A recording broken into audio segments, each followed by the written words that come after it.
Ρωτάτε πολύ ποιο είναι το μυστικό του Conclavio AI bot και μπορεί να παίρνει τόσο πετυχημένα trade κάθε φορά. Και είναι πάρα πολύ απλό να το σκεφτείς. Ο άνθρωπος έχει συναίσθημα. Το ρομπότ δεν έχει. Οι καλύτεροι traders είναι αυτοί που ελέγχουν τα συναισθήματά τους, αλλά το ρομπότ έχει ήδη προβάδισμα γιατί δεν χρειάζεται καν να τα ελέγξει. Ακόμα και να έχεις αυτοέλεγχο και εμπειρία για να μπορείς να ελέγξεις τα δικά σου συναισθήματα, θα υπάρξουν κάποιες φορές που θα είσαι άνθρωπος και θα έχεις λανθασμένη κρίση. Για διάφορους λόγους. Μπορεί να είναι εκτός του συναισθηματικού. Το ρομπότ όμως λειτουργεί μόνο με παραμέτρους. Ένα και ένα κάνει δύο, τέλος.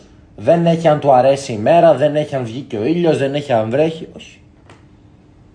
Ό,τι του δώσεις σαν κανόνα, με αυτό λειτουργεί. Και αυτό είναι το ωραίο και αυτό που το κάνει τόσο αποτελεσματικό.